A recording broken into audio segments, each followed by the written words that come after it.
All right, this is going to be fascinating. It's about this day every year, June 7th through 10th. The Fraser Institute, a major think tank, comes out with its Tax Freedom Day, the day in which it believes that Canadians stop working for the government and start working for themselves.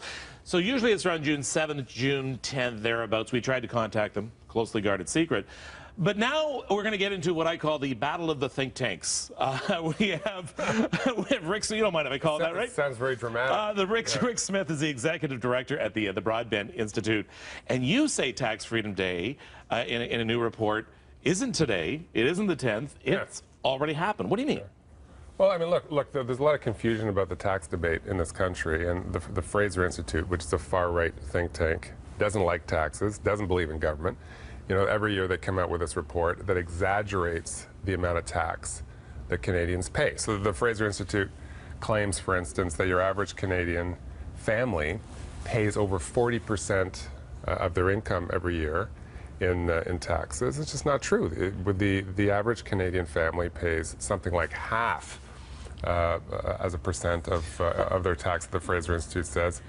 And our main point is that it's not helpful to the tax debate to exaggerate how much people are paying. Well, this is where I had a hard time with the report. Is I'm thinking, okay, the Broadbent Institute, I mean, you're going to lean more left. Yeah. Shouldn't you be arguing we're paying too much taxes, that maybe Tax Freedom Day is actually in September? Well, so our argument is, I agree that some Canadians pay too much tax, but it's lower income Canadians, not richer Canadians. So, you know, the Fraser Institute and other far-right characters are in the business of saying that rich people pay too much in taxes. And actually, if you look at those numbers, if you actually look at those numbers in a methodical way, it's not true. You know, Canada, in comparison to other industrialized countries, we're 25th out of 35 countries in the world in terms of how much taxes people pay.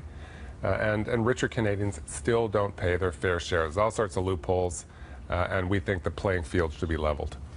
In these days, we're not only seeing a shift towards populism, but we're also seeing a shift towards, or some people, trying to defend the wealthy, trying to defend the billionaires. In fact, just last week, the Globe and Mail ran an article about how dangerous it is to overtax wealthy Canadians. And even the author of that report later on said, I got slammed on social media from people even suggesting that the rich pay too much in the way of taxes. Well, I mean, good. Right? I'm sorry for that author, but you know, I think that argument is wrong. I mean, richer Canadians pay less in tax than they have in many years. One reason is there's all sorts of loopholes. If you got pots and pots of money, there's all sorts of loopholes you can take advantage of that aren't available to lower income Canadians. You know, fundamentally, our belief is that the taxes are the best group buying scheme that could ever be devised, right? I mean, look outside. I mean, together we pool our resources. We afford roads, public schools, publicly funded hospitals. So, that's a good deal. But we got to make sure that people pay their fair share.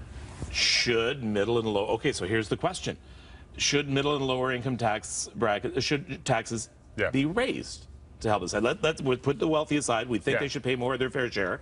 Are we paying enough? Do you think, and I'm going to put you on the spot here, are we, as middle to lower income earners, paying too little in the way of taxes? We think that lower income Canadians should be dropped off the tax rolls entirely. Completely. If you make very little money, you basically pay very little What's in the tax threshold right now. when you say little money? You know, $12,000, $15,000, something like that. But we think that should be raised.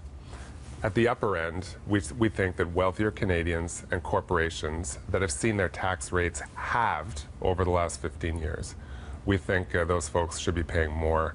But you know, not outrageous, comparable with what richer people pay in other industrialized countries. But then the forgotten middle class. What should they be doing? We think that those tax rates are about where they should be, but that the problem really is at each end. It's going to be interesting. So be watching the next couple of days. See where the Fraser Institute put Tax Freedom Day. You put Tax Freedom Day at. It happened way back in, you know, if you believe in this concept, that you know, it happened way back in February. You know, the amount of taxes that people pay is exaggerated. Okay, thank you very much. Rick Smith, Executive Director at the Broadbent Institute. I encourage you to read up on both the Broadbent Institute and the Fraser Institute. It's important that you get both sides of it.